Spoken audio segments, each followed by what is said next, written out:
এমন টাইমে বাদশার স্ত্রী আইসা আমার দেখা বলতেছে, তোমার এত বড় সাহস, তুমি আমার বিছানার মধ্যে ঘুমাইছ। তারে মাথার চুলগুলার মধ্যে দইরা বাদশার স্ত্রী ওই রানীমাটা শাস্তি দেওয়ার জন্য নিয়ে গেছে। এলাকার সব মানুষ আসছে, বাদশার স্ত্রী মানে রানীমার খাদেমা, বাদশার স্ত্রীর যে সুন্দর রাজপ্রাসাদের বিছানা, রাজ বিছানার মধ্যে খাদেমা শোয়ার কারণে এই খাদেমারে শাস্তি দেওয়া হচ্ছে। এমনভাবে শাস্তি দেয়, এমনভাবে শাস্তি দেয়, চাবুক দিয়ে আঘাত করে, চাবুক দিয়ে আঘাত করে।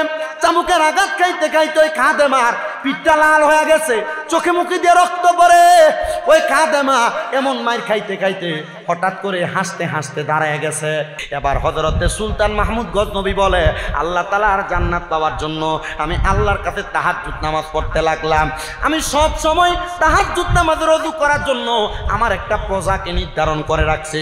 আমি সুলতান মাহমুদ গজনবীর কাছে আমার ওই প্রজাটা সুন্দর করে পানি নিয়ে আসতো, আমি ওই অজুর পানি দিয়া অজু করতাম। সুবহানাল্লাহ বলেন না? রাজা মানুষ তো সুলতান মাহমুদ গজনবী, দুনিয়ার রাজা বাচ্চা, দুনিয়ার মেম্বার চেয়ারম্যান, দুনিয়ার এমপি মন্ত্রীর মতো কিন্তু পূর্বের এরা ছিল না। পূর্বের এরা নামাজি ছিল, আর অনকালার মোটামুটি মেম্বার চেয়ারম্যান হোক, কাউন্সিলর হোক, একবার যে মেয়র হোক, এমপি হোক, মন্ত্রী হোক, এর চিন্তা করে কোন দিয়ার পকেট বাড়ি করবো। আপনি ডরাইতেছেন? আপনি কোন ঠিক না ঠিক? আপনি ঠিক এই কথাটা আপনার মুখ দিয়ে বলেন না, দেখি আপনার জায়গা আপনি যখন বাড়ি করবেন আপনার কাছে মিষ্টির টিয়া খোঁজে। কথা কন না কেন? আসলে এটা মিষ্টির টিয়া না চান্দা?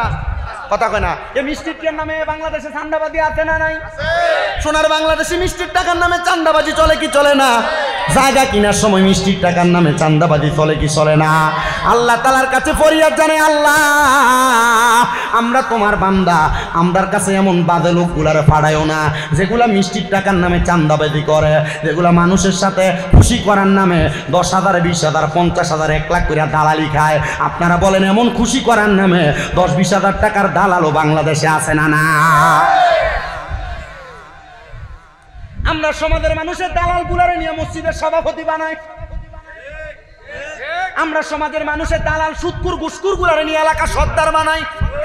আমরা সমাজের মানুষ এই বাবেলুক গুলার এলাকার নেতৃত্ব দেওয়ার জন্য নেতা বানায়। আমি বলবো এমন কাজ করেও না, এমন একটা ব্যক্তির এলাকার সর্দার মাতাব্বর নেতা বানাইও যে ব্যক্তিটা 5 ওয়াক্ত নামাজ পড়ে, যে ব্যক্তিটা ইনসাফ করে, যে ব্যক্তিটা আল্লাহর কোরআন নবীর হাদিস দিয়া সমাজ পরিচালনা করব। আর যে বেটা সমাজ পরিচালনা করে এ বেটা নিজেই নামাজ পড়ে না। কথা কন্যা ঠিক কিনা? আমার মুসলমান ইমানদার, এ নবীর উম্মতের দল সুলতান মাহমুদ গজনবী ছিল এমন ইনসাফওয়ালা একজন বাদশা। সুলতান মাহমুদ গজনবী ছিল এমন একটা আদল কর্নেওয়ালা বাদশা। সুলতান মাহমুদ গজনবী কয়, আমি তাহাজ্জুদ নামাজ পড়ার জন্য আমার একটা প্রজা সব সময় আমার কাছে এক অজুর পানি নিয়ে আসতো, কিন্তু একদিন আমার প্রজা অসুস্থ, আমার জন্য অজুর পানি নিয়ে আসতে পারে নাই। আমি চিন্তা করলাম হয়তো আমার প্রজাটা অসুস্থ পড়ে আছে, এজন্য আমার জন্য পানিটা আনতে পারে নাই। আমি চিন্তা করলাম কাউকে ডাক দিব না, না ডাক দিয়া আমি সুলতান মাহমুদ গজনবী বাহিরে যায়া রাজপ্রাসাদের বাহিরে যেই নদী আছে আমি ওই নদীটার মধ্যে অজু করব। তো ভালো, কিসের পানিতে অজু করবে? নদীর পানিতে অজু করা জায়েজ আছে নি?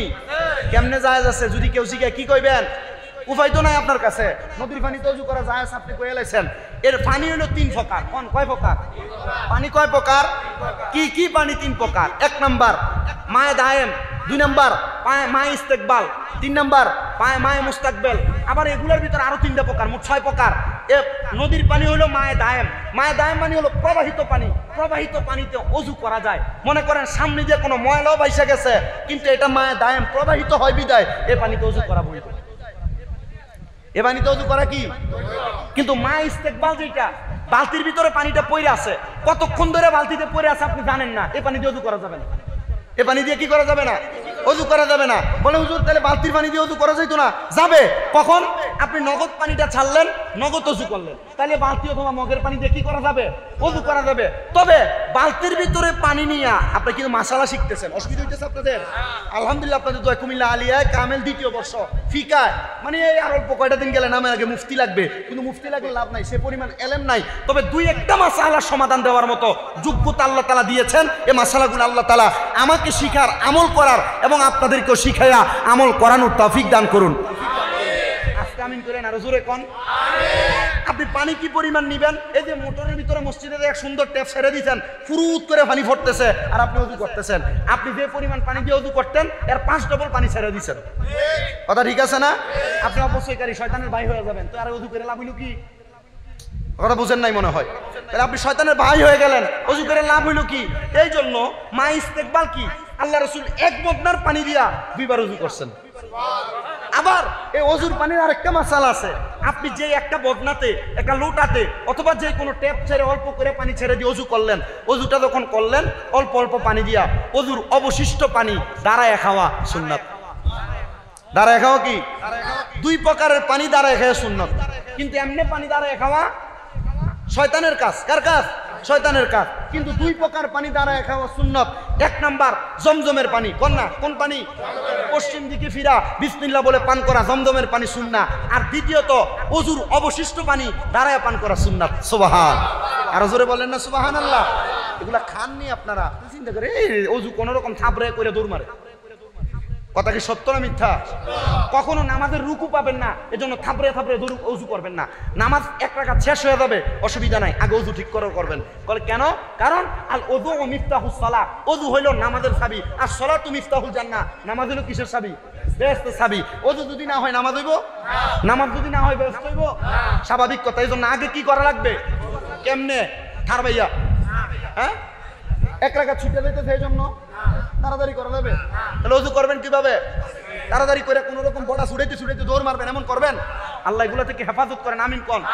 এবারে আপনারা টাকা খরচ করছে, এটার লাভটা কি হবে? তখন আপনারা আপনাদের এই ওয়াজটা বাস্তবায়ন করবেন। কি কথা কন না কেন? চিন্তা করতেছে এই জায়গাটা মাহফিলটা করে একটা বিপদে ফিরে গেছেন, ঠিক না? আসলে বিপদ। আপনার মাঠে করতেন বা রাস্তায় করতেন, মানুষ দেখতেন ফুরাটাতে বইয়া থাকতেন। মানুষ তো বসার জায়গা পাচ্ছে না, বসবেও না। আল্লাহ কবুল করেন, আমিন পড়েন, মোহাব্বতে পড়েন আমিন। যে কথাই ছিলাম, ওযুর অবশিষ্ট পানিকে বেশি অপচয় করবো না কম? সুলতান মাহমুদ গজনবী চিন্তা করলেন, ওনার পদা যেহেতু নাই, ওনার পানিও নাই, উনি নিজে নিজে চিন্তা করলেন যাই নদীতে যাই এই ওযুটা করে আসি। কিসের জন্য ওযু করবে? আপনারা সবাই বলেন নাকি? কি নামাজের জন্য? বহুত ফোলা হয় না, চিন্তা করতে তাহাজ্জুদের নামাজের নাম হইতে শুনছি না। 5 ওয়াক্ত ফজর, যোহর, আসর, মাগরিব, এশা, এই 5 ওয়াক্ত ছাড়া তো অন্য কোনো ওয়াক্ত নামাজের খবরই জানি না। আর 5 ওয়াক্তের ঠিকমতো পড়ি না, তাহাজ্জুদ করব কোন সময়? যুবক ভাই, আল্লাহর নবীজি মেরাজ থেকে 50 ওয়াক্ত নামাজ আনছিলেন। কয় ওয়াক্ত? কয় ওয়াক্ত? 50 ওয়াক্তের সওয়াব আপনি পান। 5 ওয়াক্ত পড়লে 50 ওয়াক্তের সওয়াব পান। কিন্তু এই 50 ওয়াক্তর পাশাপাশি এই যে 5 ওয়াক্ত পড়লে 50 ওয়াক্ত পান, বাকি ওয়াক্তগুলোর নাম জানলেন না? এটা তাহাজ্জুদ, আওয়াবিন, ইশরাক, সালাতুল খায়র, সালাতুল হাজত, সালাতুল তাহাজ্জুদ, সালাতুল আওয়াবিন, এমন অনেক নামাজ। এভাবে 50 ওয়াক্ত নামাজের নাম আছে, যে নামাজ আল্লাহর হাবিব মেরাজ থেকে উম্মতের নাজাতের জন্য নিয়ে আসছে। জোরে সরে পড়ি সুবহানাল্লাহ। তো সুলতান মাহমুদ গজনবী রহমতুল্লাহ আলাইহি উনি বলেন, আমি আবার ওযু করার জন্য নদীর পাড়ে গেছি। যে আমি ওযু বানাইতেছি, হঠাৎ করে আমি দেখলাম নদীর ওই পারে 4 জন ব্যক্তি ওযু করে। কয়জন? 4 জন ওযু করতেছে। তো সুলতান মাহমুদ গজনবী রহমতুল্লাহ আলাইহি উনি বলতেছে 4 জনের ওযু দেখে আমার কাছে ভালো লাগছে, কিন্তু এরা ওযু করে না। সুলতান মাহমুদ গজনবীকে এতদিন মনে করতাম আমি একা একা তাহাজ্জুদ নামাজ পড়ি, কিন্তু না, আমার এলাকায় এই 4 জন ব্যক্তিও তাহাজ্জুদ নামাজ পড়ে, আলহামদুলিল্লাহ। সুলতান মাহমুদ গজনবী যখন এটা চিন্তা করেন, আর ওই 4 জন নদীর ওই পারে দাঁড়ায় দাঁড়ায় কয়, হ্যাঁ রে দেখ, আমরা আসছি অন্য এলাকা থেকে চুরি করার জন্য। সবাই একটু দুরূদ শরীফ পড়েন, সালাতুন ইয়া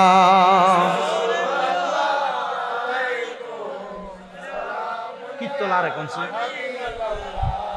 জামালে আশিকা বাসদ মুহাম্মদ, খেয়ালে ও বড়া বাসদ আহমদ, সালাতুন ইয়া আসাল্লাহ লোকি কাম হইব।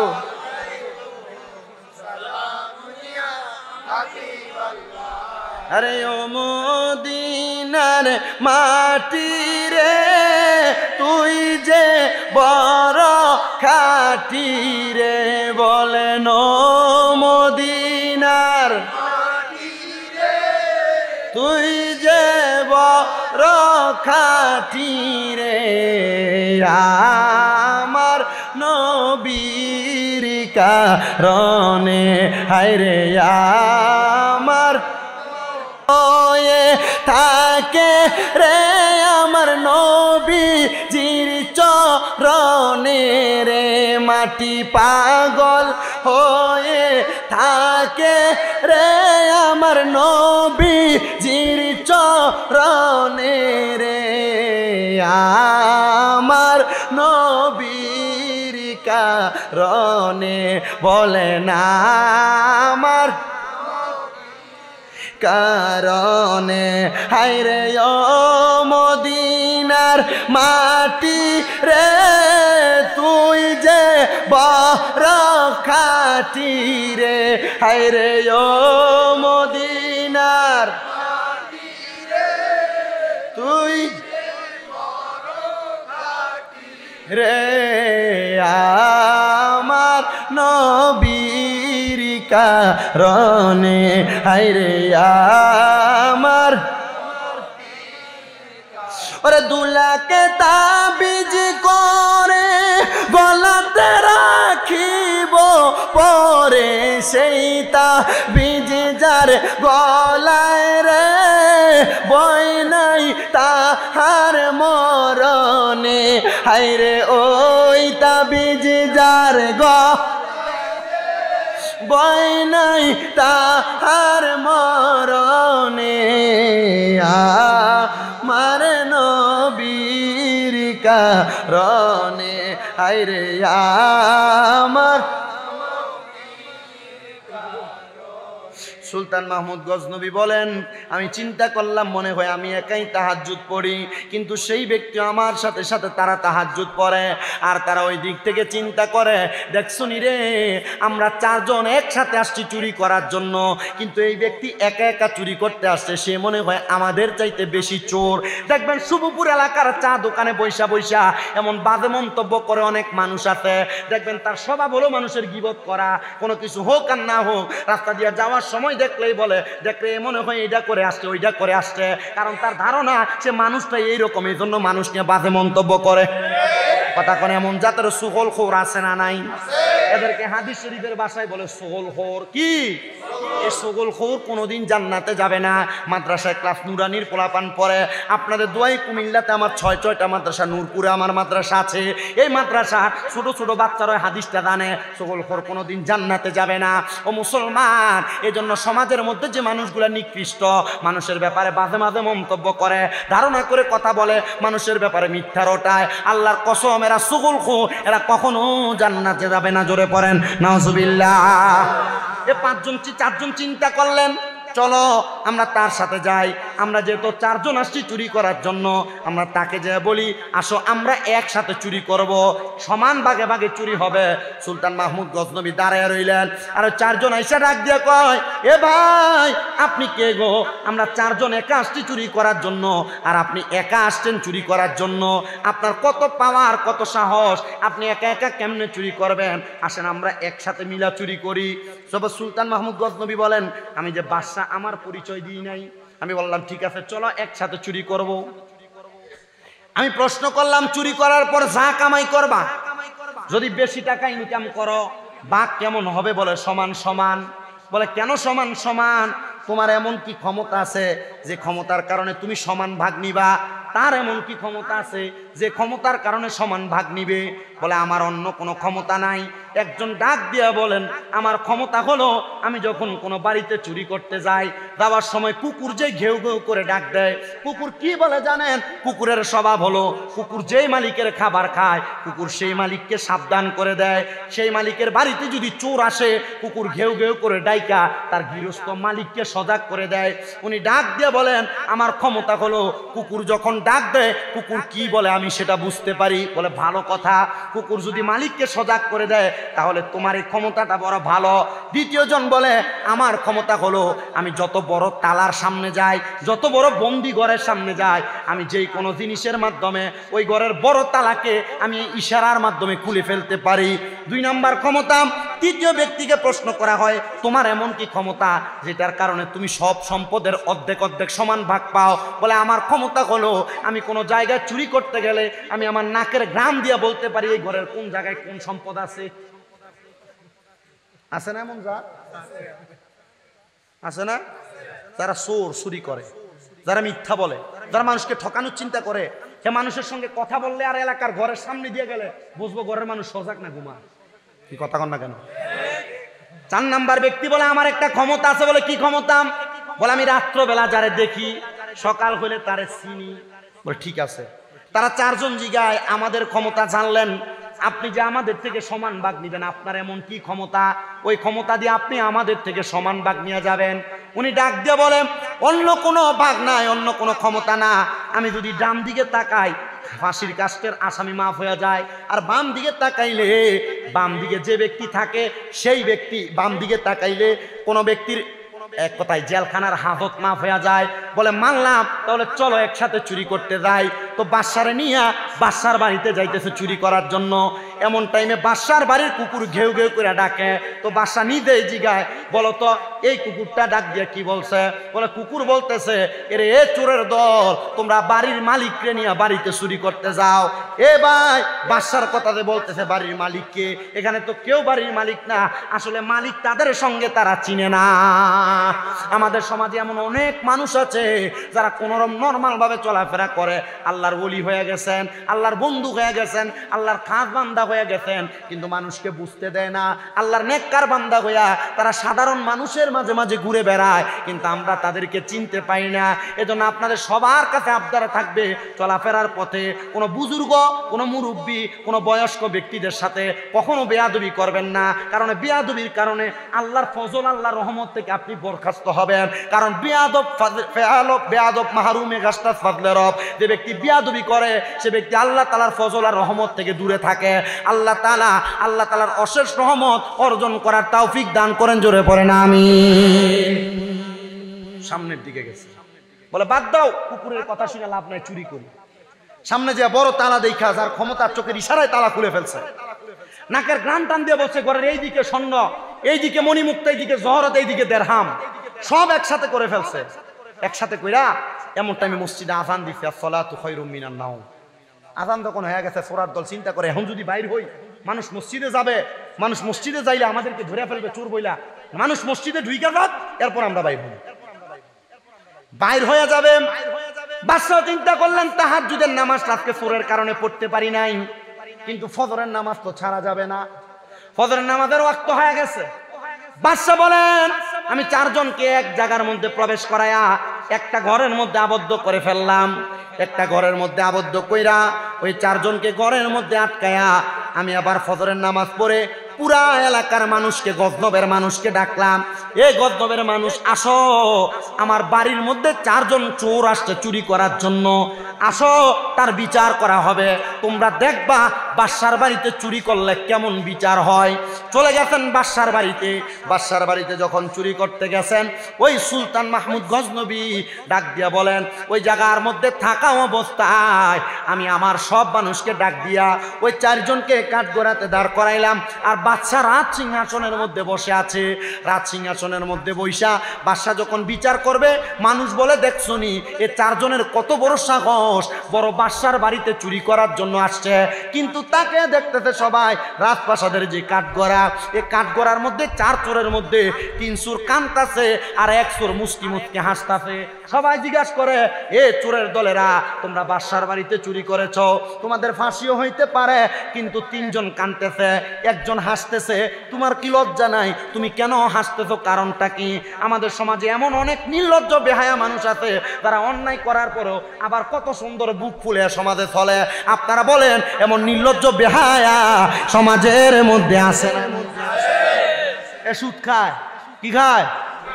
এ সমাজে ঘুরে ঘুরে বেড়া, কথা কন না কা, এলাকার ভিতরে আকাম কুকাম করে, এ সুন্দর এলাকার ভিতরে বুক ফুলে ফুলে ঘুরে, আছে না নাই? শরম নাই, নির্লজ্জ বেহায়া। আল্লাহ তাআলা এগুলা থেকে আমাদেরকে হেফাজত করেন, কোন আমিন। আমরা এমন মানুষ, আমরা যদি তার টাকা থাকে, পয়সা থাকে, যত বড় বদ মানুষ হোক, হের লগে বন্ধুত্ব বালা, হের লগে সম্পর্ক বালা। কারণ কি? বলে তার টাকা আছে, 1 কাপ চায়ের কাছে বিক্রি হয়ে যান আপনারা মুসলমান। আল্লাহর কসম, কোন মুসলমান টাকার কাছে 1 কাপ চায়ের কাছে বিক্রি হইতে পারে না। সুলতান মাহমুদ গজনবী জিজ্ঞাসা করেন, তারা 3 জন কাঁদতেছে, তুমি কেন হাসো? বলে বাদশা একটা বড় বেইনসাফ করছেন। বলে কি? বলে রাত্রবেলা এক লগে চুরি করলেন, আর এখন আমরার বিচার করার জন্য রাজপ্রাসাদের সিংহাসনে বসলেন। কারণ তার ক্ষমতা হইল সে রাত্রে তারে দেখছে, দিনও নেতারে চিনছে, এই জন্য হাসে। ডাক দিয়ে বলে, বাদশা আপনি আবার একটু ডান দিকে তাকান। বাদশা তাকাইছেন। বাদশা আপনি বাম দিকে তাকান, তাকাইছেন। বাদশা আপনার যে বিচার মন চায় করেন, তবে ফাঁসি আর অ্যারেস্ট করেন না। কারণ আপনি ডান দিকে তাকানোর কারণে ফাঁসি মাপ, বাম দিকে তাকানোর কারণে আমাদের অ্যারেস্ট মাপ। তো বাদশা আবার কি বিচার করবেন এটা আপনি জানেন। বাদশা কয়, ঠিক আছে, অন্য কোনো বিচার করব না, তোমরা আমারে বলো তোমরা কোন কারণে চুরি করতে আসছো। তারা ডাক দিয়ে কয়, বাদশা আজকে 2 সপ্তাহ হয়ে যায় আমরা খাবার পাই না, আমাদের বাড়ি বুখারায়। তোমরা যেহেতু খাবার পায় না 2 সপ্তাহ হয়ে যায়, তোমার এলাকার নেতা মানে তোমার এলাকার বাদশা কি তোমাদের খবর নেয় না? বর্তমানে না বাদশা আলাদা আলাদা এলাকা ভিত্তিক হয়ে গেছে, কিন্তু হযরত ওমর রাদিয়াল্লাহু তাআলা আনহুর জামানায় ফতুয়া হলো কোন এলাকার মানুষ যদি খাবারের অভাবের মধ্যে মারা যায় অথবা চুরি করে, তাহলে ওই ব্যক্তি চোরকে শাস্তি দেওয়ার আগে সে যে এলাকার মানুষ ওই এলাকার বাদশারে ডাক দিয়েই না তার হাতটা কাইটা দাও। বলে কারণ কি? বলে বাদশা তার খাবারের খবর নেয় না বিদায় সে চুরি করে। কথা কি বুঝতে পারছেন আপনারা? একটু মনোযোগ দিয়ে শোনেন বাবা। এজন্য চোরকে মারার আগে খবর নিয়েন চোর কি কারণে চুরি করে। চোরকে মারার আগে খবর নিয়েন এই চোর কি কারণে চুরি করে। কিন্তু আমাদের সমাজে এমন একটা অবস্থা, চোর হইসা গেছে এখন স্বেচ্ছর মার্কা চোর। এটা বাবা খায়, ইয়াবা খায়, গাঞ্জা খায়, লাসা খায়। এগুলা খাওয়ার কারণে ইয়াবা, বাবা, ফেন্সিডিল এমন নেশার টাকার অভাব হওয়ার কারণে এলাকার ডেক ডেক্সি পর্যন্ত রোদি দিতে পারে না, চুরি করে এলাই জায়গা দুতাড়ি পর্যন্ত চুরি করে মসজিদে। কি কথা কন না কা? শেষরা চোর, নেশার বেড়াটা উঠতে গেলে গা, এরপরে এবার নিজের মার কানে স্বর্ণ দেখে না। কথা কয় না? নিজের মা বাবার প্রতি অত্যাচার অনাচার করে, নেশার টাকা না পাওয়ার কারণে মা বাবাকে মারে, মা বাবাকে ভাত দেয় না, নিজের স্ত্রীকে মারে, স্ত্রীকে বারবার বাপের বাড়ি পাঠিয়ে দেয় টাকার জন্য। আপনারা বলেন এমন হারামখোর, এমন বাজে মানুষ সমাজে আছে না নাই? কিন্তু আপনারা যে এমন নেশাকুরদের সাথে বন্ধুত্ব করেন, কারণ কি? কারণ নেশাখোরের লোকে বন্ধুত্ব করলে আমার লোকে এলাকায় ফিরে ফিরি লাগলে তারা কইলে চুরিটা লয়ে ধরে এনে দিব। আল্লাহ নবী বলে কোন মানুষ যদি তার শক্তি বাড়ানোর জন্য কোন নেশাখোর কোন সন্ত্রাসের সাথে সম্পর্ক করে, নবী বলে সে আমার উম্মত না। আপনি নেশাখোরের সাথে সম্পর্ক রাখছেন, আপনি নবীর উম্মত না। সন্ত্রাসের সাথে সম্পর্ক রাখছেন, আপনি নবীর উম্মত না। কিন্তু আপনি আপনার নিজের জোর বাড়ানোর জন্য সন্ত্রাসের সাথে বন্ধুত্ব করেন, সন্ত্রাসের সাথে বন্ধুত্ব করেন, নেশাখোরের সাথে সম্পর্ক করেন। আল্লাহ আমাদেরকে হেফাজত করুন, করেন আমিন। আপনারা হিসাব মিলিয়ে দেখতেছেন, আরে আমি তো নেশাখোরের লোক বই বই চা খাই, আমার দোস্ত একটা সন্ত্রাস। কথা কয় না? সমাজে এগুলো আছে না নাই? বেশি বেশি। আল্লাহ আমাদেরকে কবুল করেন আমিন। আমার কষ্ট হইতেছে, আমার ওয়াজ শেষ।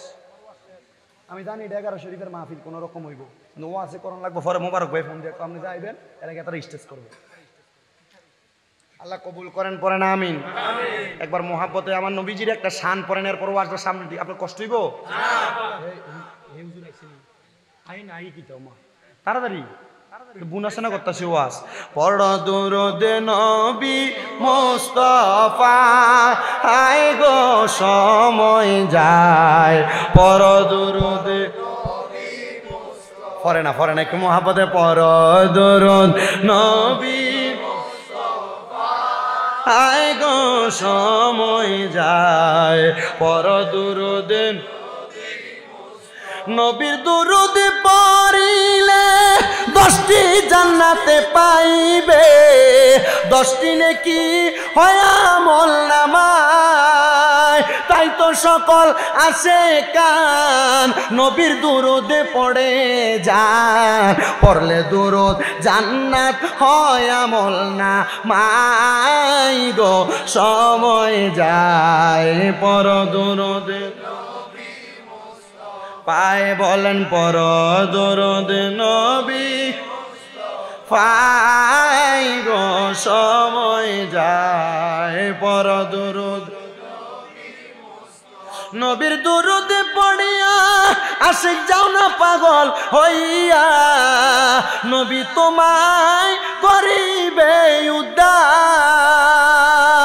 তাই তো সকল আশিকান নবীর দুরুদ পড়ে যান। পড়লে দুরুদ শান্তি সেই জায়গা, হায় গো সময় যায়। পড় দুরুদ নবী পাই বলেন পড়ো দুরুদ নবী মুস্তাফা আই গো সময় যায় পড়ো দুরুদ নবী পড়িয়া হযরত বিল্লাল প্রেমেতে হইয়া মাতাল শৈল কতয় মায়ার জ্বালাতন বিল্লালের পবিত্র এই মুখে নবীর দুরুদ পড়ে হইল সে যে ইসলামের প্রথম আজি ইনিরে সময় যায় পড়ো দুরুদ নবী বলেন না পড়ো দুরুদ নবী সময় যায় পড়ো দুরুদ মুসলমান সুলতান মাহমুদ গজনবী বলে তোমরা কেন চুরি করেছ হুজুর 2 সপ্তাহ পর্যন্ত আমাদের ঘরের মধ্যে কোনো খানা নাই এই জন্য চুরি করতে আসছি হুজুর গো কেউ কোনো কাজ দেয় না আমরা বেকার মানুষ এই জন্য আমরা চুরি করতে আসছি সুলতান মাহমুদ গজনবী বলে তাহলে চুরির দায়ে তোমাদেরকে শাস্তি দেওয়া হবে না যাও যাও আমি সুলতান মাহমুদ গজনবীর বাড়ির মধ্যে রাজপ্রাসাদের মধ্যে তোমাদেরকে আমি একটা চাকরি প্রদান করলাম হুজুর কি চাকরি দিলেন বলে তোমরা আমার রাজপ্রাসাদরা পরিষ্কার করবা সুলতান মাহমুদ গজনবীর এই কথা শুই না তারা 4 জন রাজপ্রাসাদ পরিষ্কার করে দিনের মধ্যে 2 বার সকালবেলা একবার সন্ধ্যাবেলা একবার রাজপ্রাসাদ পরিষ্কার করে সুলতান মাহমুদ গজনবী বলে আমি 7 দিন পর্যন্ত আর তাহাজ্জুদ করি না সকাল সন্ধ্যা তারা পাহারা দিতে লাগলাম কারণ কখন রাজপ্রাসাদের কি চুরি করে চলে যায় হযরতে সুলতান মাহমুদ গজনবী বলে আমি তাকে দেখলাম গো তারা সকালবেলা রাজপ্রাসাদরা মুইসা আল্লাহর নামাজের ইবাদতের মুসল্লার মধ্যে বইসা আল্লাহর কাছে কান্নাকাটি করে আবার বিকালবেলা রাজপ্রাসাদরা মুইসা তারা আবার আল্লাহর কাছে কান্নাকাটি করে আমি এমনভাবে 7 দিন পর্যন্ত পাহারা দিতে লাগলাম 7 দিনের পরে আমি 8 দিনের দিন তাহাজ্জুদের নামাজের মুসল্লাতে বসলাম কিন্তু আমি তাহাজ্জুদের মুসল্লার মধ্যে যাওয়ার পর আমার নামাজের মধ্যে মনোযোগ আসতেছে না হযরতে সুলতান মাহমুদ গজনবী বলে ও জগতের মানুষ আমি সুলতান মাহমুদ গজনবী এবার নামাজে মনোযোগ আসার জন্য আমি চোখটা বন্ধ করে একটু ধ্যান করতে লাগলাম আমি আল্লাহর কাছে বলতে লাগলাম আল্লাহ 7 দিন পর্যন্ত তাহাজ্জুদ নামাজ না পড়ার কারণে আপনি বুঝি আমার নামাজের মধ্যে মনোযোগ আনতেছেন না হযরতে সুলতান মাহমুদ গজনবী ডাক দিয়া কয় জগতের মানুষ আমি যখন ধ্যান করতে লাগলাম এমন টাইমে গায়েবীভাবে আমার কানের মধ্যে একটা আওয়াজ আসছে এরে সুলতান মাহমুদ কেমন বাদশা কইলা আল্লাহ তাআলার 4 জন বন্ধুরে তোমার বাড়ির চাকর বানাইয়া রাখলা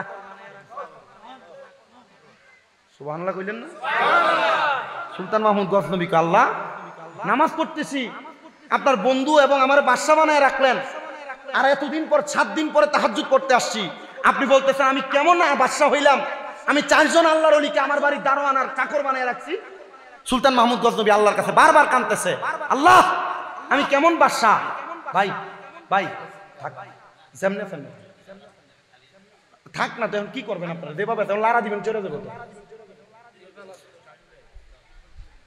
সুলতান মাহমুদ গজনবী বলে আমি এটা কি শুনলাম আমার গায়ে বিভাবে আওয়াজ দিতেছে এ বাদশা কেমন বাদশা হইলা যে আল্লাহর ইবাদত করো তাহাজ্জুদ করতে আসছো কিন্তু আল্লাহর 4 জন খাস বন্ধুকে তোমার বাড়ির চাকর বানায় রাখলা সুলতান মাহমুদ গজনবী বলে হায় রে অবাক হয়ে গেলাম বড় অবাক হয়ে গেলাম আমি আবার আমার মুরাকাবা করতে লাগলাম সুলতান মাহমুদ গজনবী বলে মুরাকাবার যখন নিয়ত করলাম এই মুরাকাবার মধ্যে আল্লাহর কাছে বলতে লাগলাম আল্লাহ আপনি যে আমাকে তাহাজ্জুদের নামাজের মুসল্লার ভিতরে গায়েবীভাবে আওয়াজ শোনায় দিলেন আমি আমার সাউন্ড আবার লাইরা ফেলছি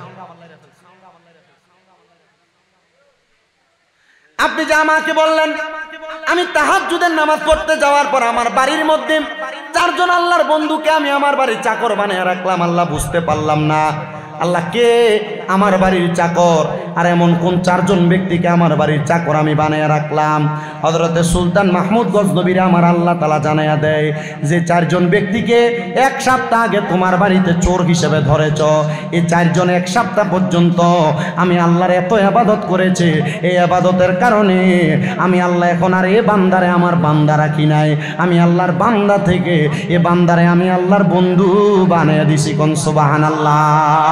মুহাব্বতের আওয়াজে বলেন সুবহানাল্লাহ। ওরে বেলায়াতের মুর্শিদ হইয়া, বেলায়াতের মুর্শিদ হইয়া আসিলেন দিনের নবী, মুর্শিদকে না পাইলে কি আর রাসূল পাবিনি কন্যা, মুর্শিদকে না পাইলে কি আর রাসূল পাবি।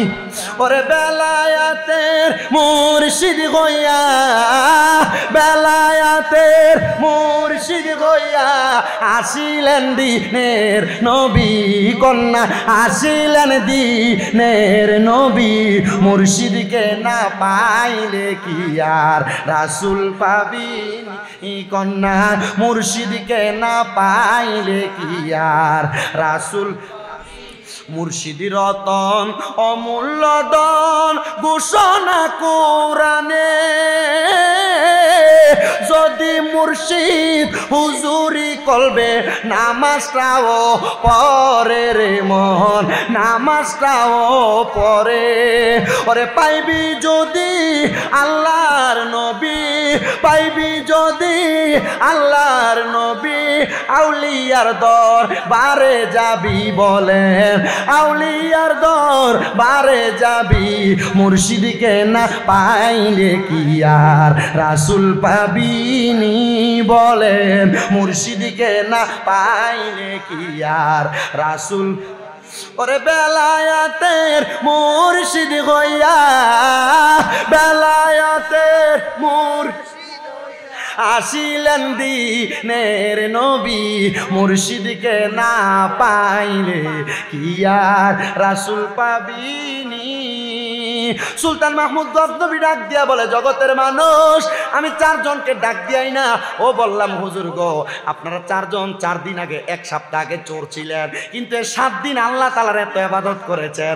আমার আল্লাহ আপনারা 4 জন চোর ব্যক্তিরে আল্লাহর বন্ধু বানায় নিছে।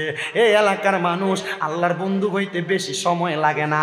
আল্লাহর কাছে যদি 5 ওয়াক্ত নামাজ পড়া, তাহাজ্জুদের নামাজ পড়া তওবা করো রে, আজকের মাহফিলের মধ্যে বয়া মিলাদুন নবীর মাহফিলে, আল্লাহ পাকের পেয়ারা বন্ধুর পাক পাঞ্জাতনের মাহফিলে, গাউসে পাকের মাহফিলে বৈশা যদি আল্লাহর কাছে দোয়া করো, আমার আল্লাহ আমরা আর আপনার গুনাহগুলা মাফ করতে পারে কি পারে না। সুলতান মাহমুদ গজনবী বলে, আমি বাদশাহী ছাইরা দিলাম। আমি বললাম, এ 4 জন মানুষ আমার বাদশাহীর দরকার নাই, আমি তো গত 1 সপ্তাহ আপনাদেরকে আমার বাড়ি চাকর বানায় রাখছি। আমি বললাম, এ 4 জন বুখারার মানুষ, এখন থেকে আপনারা হইলেন গজনবের বাদশাহ, আর আমি সুলতান মাহমুদ হইলাম গজনবের চাকর। জোরে জোরে বলেন সুবহানাল্লাহ। আল্লাহ আল্লাহরে পাওয়ার জন্য বাদশাহী ত্যাগ করে দিছে। জোরে কন্যা মারহাবা। বাদশাহী পেয়ে চলে গেছেন। বাদশা রানী বড় অবাক, চিন্তা করলেন, কিরে আমার বাদশা যদি বাদশাহিত্ব পালন না করে, আমি রানী তো আমার রানীত্ব ছাড়তে পারি না। রানী বলে, আমার এমন একটা বিছানা, আমার একটা সুন্দর করে খাদেমা রাখলাম, যে খাদেম আমি রানীর বিছানাটাকে পরিষ্কার করতেন। বাদশাহ সুলতান মাহমুদ গজনবীর স্ত্রীর এই ঘটনাটা আপনাকে অবাক করবে। এ পর্দার অন্তরালের আমার মা, তোমার কত আরাম, তোমার কত আয়েশ, তোমার স্বামী তোমার বছরে বছরে 2-1টা জামা কাপড় কিনে দেয়, কিন্তু তুমি তোমার স্বামী যদি প্রতি মাসে একটা 3 পিস না কিনে দেয়, বহু মহিলারা স্বামীকে ডিস্টার্ব করে রাগ করে থাকে। আপনারা বলেন, এমন জাতের মহিলাও বাংলাদেশে আছে না? বহু মহিলারা জামাই প্রতি মাসে বেতন পাইলেই এটা না ওইটা কিনে দাও, এমন ভান ধরে, আছে না? আল্লাহ নবী বলেন, এই জন্য 7 প্রকারের মহিলা এবং 6 প্রকারের মহিলাকে বিবাহ করা হারাম। নবী গো কারা? বলে 1 নাম্বার হলো হান্নানা। নবী হান্নানা কারা? বলে যেই মহিলা স্বামীর ইনকামের উপর তার নজর দিয়ে রাখে, স্বামীর ইনকামকে পাওয়ার আশা করে। আর একটা হলো মান্নানা। মান্নানা হলো ওই মহিলা যে মহিলা সব সময় স্বামীকে গজব দেয়। আর একটা হলো হাদ্দাকা, যে মহিলা স্বামীর কাছে শুধু চায় আর চায় আর চায়, যত দাও তত চায়। এমন জাতের মহিলাও আছে। আল্লাহ নবী বলে, এমন মহিলাদেরকে বিয়ে করা হারাম। নবী গো কেন? বলে যে মহিলারা স্বামীর কাছে বেশি বেশি চায়, যে মহিলার স্বামীর কাছে বেশি বেশি চাহিদা প্রকাশ করে, যে মহিলারা স্বামীর প্রতি মাসের বেতনের টাকার মধ্যে তার চাহিদার জন্য, কসমেটিকের জন্য, জামা কাপড়ের জন্য ভাগ বসায়, এটা ভালো মহিলা না, এটা ভালো মহিলা না, এটা জাহান্নামী মহিলা। এজন্য মা বোনেরা আপনাদের কাছে করজোরে আবদার, এলাকাতে এমন অনেক খবর পাওয়া যায় স্ত্রীর ব্রেন চাপের কারণে বহু স্বামীরা বিদেশে মারা যায়, বহু স্বামীরা রাস্তাতে মারা যায়, বহু স্বামীর অ্যাক্সিডেন্ট করে মারা যায়। এমন অনেক খবর পাওয়া যায় স্ত্রীর চাপের কারণে, স্ত্রীর বেশি চাহিদার কারণে বহু স্বামী ফাঁসি দিয়া মারা গেছে, এমন অবস্থাও আছে না নাই? এজন্য মা বোনদেরকে বলবো বেশি চাহিদা প্রকাশ করবা না, স্বামী যা দেয় তাতেই সন্তুষ্ট থাকবা, দেখবা আমার আল্লাহ তাআলা তোমাদেরকে অসংখ্য নিয়ামত দান করে দিবে। আর শুভপুর এলাকার মহিলারা আজকের ওয়াজের পরে বলবে আমরা রিমন ভাইদের শামীম দাদারা দাওয়াত দিছে, জবাব দন লাগবো, হুজুর রেখে আগে কি শিখিয়ে দিছেনি বেডিয়াতের বিরুদ্ধে বলার জন্য।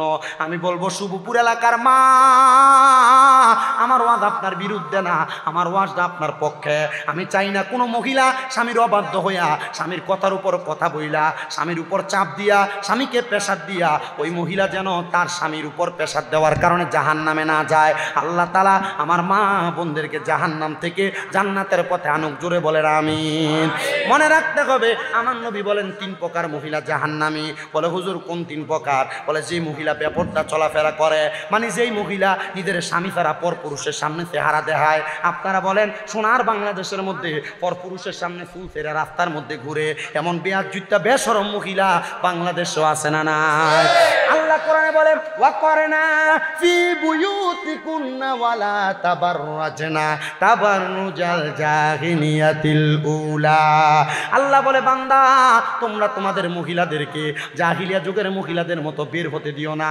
দেখেন না জাহিলিয়া যুগের মহিলার মতো যারা বের হয়, মাথার চুল ছেড়ে দিয়া যে মেয়েরা বের হয়, রাস্তার মধ্যে টাইট ফিটিং বোরকা পরে যে মহিলা বের হয়, যে মহিলারা পাতলা পাতলা কাপড় পরে রাস্তার মধ্যে বের হয়, ওই মহিলাদেরকে রাস্তার মধ্যে ছেলেরা দেখলে টিস্কারি করে, ছেলেরা দেখলে বাজে মন্তব্য করে, খারাপ খারাপ শব্দ ব্যবহার করে। কিন্তু যে মেয়েটা বোরকা পরে সহিভাবে পর্দা করে রাস্তা দিয়া যায়, কোনো ছেলের সাহস হয় না মহিলাটারে বাজে মন্তব্য করতে, কারণ এমন বোরকা পরে মহিলার আকারিকৃতি বোঝা যায় না। আর আমরা মহিলারা এমন টাইট ফিটিং বোরকা পরে, উলঙ্গ থাকলে যেমন দেখা যায় তো বোরকা পরলেও ঠিক এমন তার শরীরের মাপ বোঝা যায়। কি কথা বলেন না কেন? এ ওয়াজ টানলে বহু দূর যাবে। স্বাভাবিক অল্প কথায় সারি। আমার 2 মাহফিলের ওয়াজ করে সারতেছে, আনেন নিয়ে ফোন দেন তাড়াতাড়ি। শোনেন আমার বাবা, ওইদিকে না যাই বাদশার স্ত্রীর কথা শুনি। বাদশার স্ত্রীর চাহিদা হলো, আপনাদের কি কষ্ট হইতেছে? কথা বলতেছেন ভাই, আল্লাহর রাস্তায় কথা বললেন না। কথা বললে আমার ওয়াজের ব্যাঘাত ঘটেছে। আমি ডাইরেক্ট রানিং কথা বলি, তো রানিং কথা বললে ওয়াজের আমার ব্যাঘাত করে। আমি কিন্তু কুমিল্লার মাহফিল বহুত দিন বন্ধ, এ 2টা আর এটা লইয়া চলতেছে শুধু। অনেক দিন পর্যন্ত আমার শহরের মাহফিল আমি বন্ধ রাখছি, কারণ আমি জানি কুমিল্লার মাহফিলটি বেশিরভাগ গল্লির ভিতরে, চিপা গল্লি, চেয়ার 3টা 5টা 7টা দেয়, অথবা বাড়ির গল্লি, অথবা কোনো বিল্ডিং এর তলার এ নিচা জায়গার ভিতরে হয়। ওয়াজ যদি করা হয়, যে ওয়াজ ধরছি প্রথম থেকে যদি জায়গা বড় হইতো, এখানে 1-1.5 হাজার মানুষ, ঠিক আছে না? কিন্তু জায়গা যদ্দূর করছেন দূরে বড় মতো ব্যবস্থা নেই। আলহামদুলিল্লাহ কন, আর জোরে কন আলহামদুলিল্লাহ। আমার মুসলমান ইমানদার বাদশার স্ত্রী বলেন আমার নিজের বিছানাটা পরিষ্কার করার জন্য আমি একটা আমার খাদেমা রাখছি, যে খাদেমা আমার বিছানা পরিষ্কার করে দেয়। ওই খাদেমা প্রত্যেক দিন আমার বিছানা পরিষ্কার করে দেয়। সুলতান মাহমুদ গজনবী তো দুনিয়াতে নাই, উনি তো দুনিয়ার রাজপ্রাসাদের মায়া ছাইরা দিয়া উনি চলে গেছেন মারেফতের জগতে। ওনার রাজপ্রাসাদের কোনো চাহিদা নাই, রাজপ্রাসাদ দিয়ে দিস ওই আল্লাহর 4 বান্দাকে। সুলতান মাহমুদ গজনবীর স্ত্রী বলেন আমার বিছানাকে প্রত্যেক দিন গোলাপ ফুল দিয়া সাজিয়ে দেওয়া হয় আমার ওই বিছানার মধ্যে আরাম করার জন্য। কিন্তু ওই খাদেমা তিনি বলেন আমি 3 মাস পর্যন্ত বাদশার স্ত্রীর বিছানাটারে আমি সাজিয়ে দিতাম, কিন্তু 3 মাসের দিন আমার কাছে একটু মনে হইল বাদশার স্ত্রীর জন্য গোলাপ ফুল দিয়ে এত সুন্দর করে বিছানাটা সাজাই, এই বিছানাটার মধ্যে শুইলে জানি কেমন লাগে। আমি খাদেমা আমার মনটা চাই একটা বারের জন্য বিছানাটাতে শুইতে। ওই খাদেমা বলেন আমার মনে যেমন ইচ্ছা তেমন কাজ করলাম, আমি বিছানার মধ্যে লম্বা হয়ে শুইলাম, আমার শরীরটা একটু ক্লান্ত হয়ে গেছে। আমি খাদেমা মহিলাটা এবং রানীমার বিছানার মধ্যে আমি ঘুমায় গেলাম। ঘুমানোর সাথে সাথে আমার একটা কেমন জানি লাগলো, আমার চোখ লেগে গেছে। এমন টাইমে বাদশার স্ত্রী আইসা আমার দেখা বলতেছে, তোমার এত বড় সাহস, তুমি আমার বিছানার মধ্যে ঘুমাইছ। তারে মাথার চুল বুলার মধ্যে ধইরা বাদশার স্ত্রী ওই রানীমাটা শাস্তি দেওয়ার জন্য নিয়ে গেছে।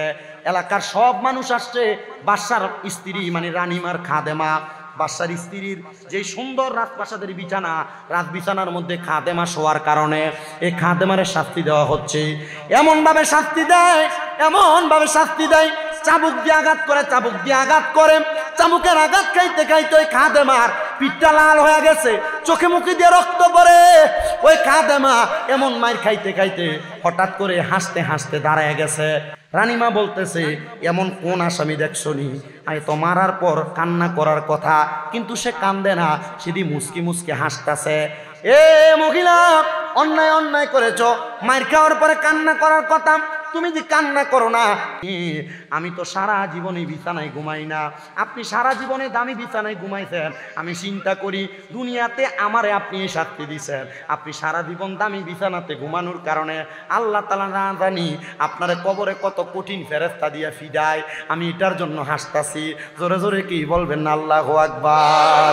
আমার মরণের কত দিন বাকি আমি জানিলাম না গো আল্লাহ, মরণের কত দিন বাকি, আমার মরণের কত দিন বাকি আমি জানিলাম না গো আল্লাহ, মরণের। আর হায়াত হইল হাতে বাইরে, মত হইল পায়ে, যেই জায়গায় যার মরণ লেখা সেই জায়গায় সে মরে, আমি বুঝিলাম না গো আল্লাহ, মরণের কত দিন বাকি, আমার মরণের কত বাকি আমি জানিলাম না গো আল্লাহ, মরণের কত দিন বাকি। আর আজরাইল আসিয়া যখন হস্তে দিব দড়ি, তখন আমার মনা ভাই করবে লোকাচুরি, আমি বুঝিলাম না গো আল্লাহ, মরণের কত বাকি, আমার মরণের কত আমি জানিলাম না গো আল্লাহ, মরণের কত।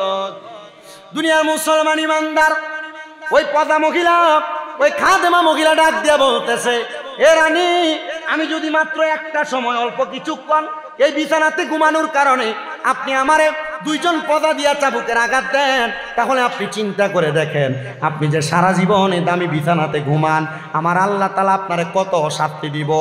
মহিলা অবাক হয়ে গেছে। রানীমা ডাক দিয়া কই, এ বান্দিরে, এ খাদেমা, আমার আর রাত বিছানার দরকার নাই, রাজপ্রাসাদের দরকার নাই, আমি এখন থেকে রাজপ্রাসাদের মায়া ছেড়ে দিলাম।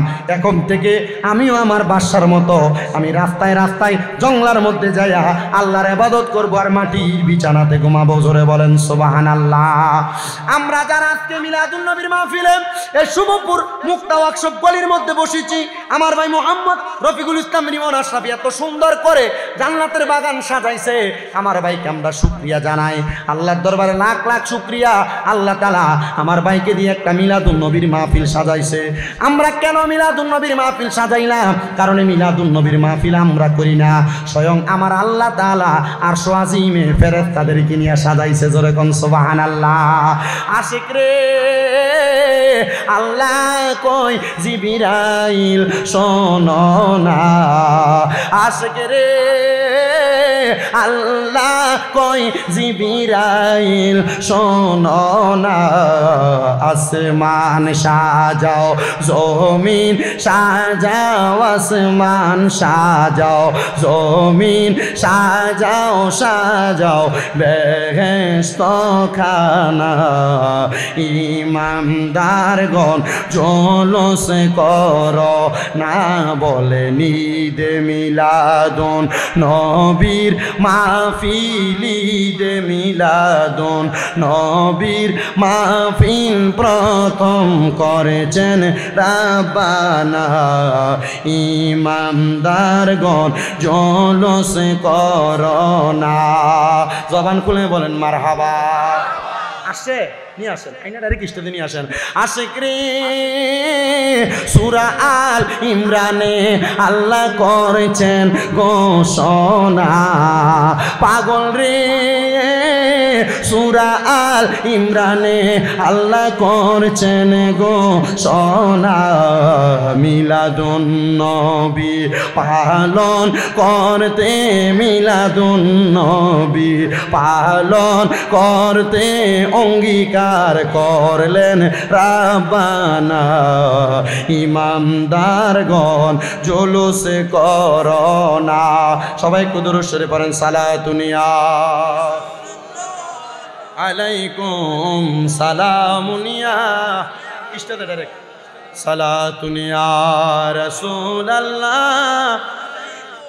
সালামুনিয়া হাবিবাল সবাই পড়ি আলহামদুলিল্লাহ আজকের মাহফিলে যিনি সম্মানিত প্রধান অতিথি গোলামে ওলি আল্লাহ মোহাম্মদ শামসুজ্জামান আশরাফি আল কাদেরী মাদ্দাজিল্লাহুল আলী হুজুর উপস্থিত হয়েছেন গৌসে পাক আব্দুল কাদের জিলানী সহ ফেদায়ে পাক পাঞ্জাতন সহ বিশেষ করে আমার শাহ আব্দুল্লাহ গাজীপুরীর দরবারে অতীব বেশি গোলামি করে থাকেন আমার মামা যান আপনারা দোয়া করবেন আল্লাহ তাআলা যেন আউলিয়া কেরামের গোলামিতে সারা জীবন কবুল করে পড়েন আমি যতক্ষণ পর্যন্ত বয়ান করেছি দুনিয়ার জিন্দিগি আখেরাতের জিন্দিগি এবং আউলিয়া কেরামের গোলামি এবং দুনিয়ার গোলামি দুই দিক আল্লাহ তাআলা আমাদেরকে বোঝার তৌফিক দান করুন তাহলে দেখ মহিলাকে সামান্য অল্প কিছুক্ষণ বাসার স্ত্রীর আরামের রাত বিছানাতে ঘুমানোর কারণে দুইটা চাবুকওয়ালা দিয়ে চাবুক দিয়ে বাইরায় বাসার স্ত্রীকে ওই খাদেমা প্রশ্ন করছে আপনি যে সারা জীবন এই রাজপ্রাসাদের রাত বিছানায় ঘুমাইছেন আপনি চিন্তা করেন আল্লাহর ফেরেশতারা আপনারা কেমন ফিডাইব তখন বাসার স্ত্রী রাজপ্রাসাদ ছেড়ে দিছে আর আল্লাহর ইবাদত করার জন্য জংলায় চলে গেছে আমরা তো জংলায় যাওয়ার দরকার নাই আমাদের নবী মুহাম্মাদুর সাল্লাল্লাহু ওই নবীদের উম্মত যারা তারা জংলায় যাওয়ার দরকার নাই শুধু জুদাস রাহমাতাল লিল আলামিন মসজিদেও শুধু হামারা ইয়ে জমিনের যেই জায়গায় সুযোগ হয় যখন নামাজের ওয়াক্ত হয় আমরা যদি কপালটা লাগে নামাজ পড়ি আপনারা বলেন আমার আল্লাহ তাআলা নামাজের উসিলায় আমাদেরকে মাফ করতে পারে কিনা এই বিশ্বাস কার কার আছে হাত তুলে আল্লাহকে দেখা জবান খুলে তাকবীর নারে তাকবীর নারে রিসালাত নারে পাক পাঞ্জাতন নারে গৌসিয়া নারে চিশতিয়া নারে আশরাফিয়া সবাই জোরে পড়ি মারহাবা পবিত্র ঈদে মিলাদুন নবী মারহাবা জোরে পড়বেন না সর্বশেষ আমার ছোট ভাইটা কইছে একটা গাউসে পাকের শান গেয়ে দিতে একটা গাউসে পাকের শান গাবো মহাব্বতে আমার সাথে একটু মহাব্বতে জোরে জোরে পড়বেন গাউসে পাকের শান গেলে অসুবিধা হবে কিন্তু গাউসে পাকের 11 শরীফের মাহফিল গাউসে পাকের একটা শান গাওয়া একটা হক একটা দাবি হয়ে যায় আসে একটু মহাব্বতে পড়ি অলিদের অলি যিনি গাউসুল আজম জিলানী অলিদের গাউসুল আজম জিলানী বাগদাদে জন্ম কুতুবে নি বলেন বাগদাদে জন্ম কুতুবে অলিদের অলি যিনি গাউসুল আজম জিলানী অলিদের অলি যিনি গাউসুল আজম জিলানী বাগদাদে জন্ম কুতুবে নি গাউসে বাগদাদে জন্ম কুতুবে বংশ তোমার হাসান হুসাইনি তুমি গাউসে মা ফাতেমার নয়নের মনি বলেন বংশ তোমার হাসান হাইরে তুমি গাউসে মা ফাতেমার নয়নের মনি হাইরে মুর্দা কলব জিন্দা করো ও গো গাউসে সামদানি মুর্দা কলব জিন্দা করো ও গো গাউসে সামদানি বাগদাদে জন্ম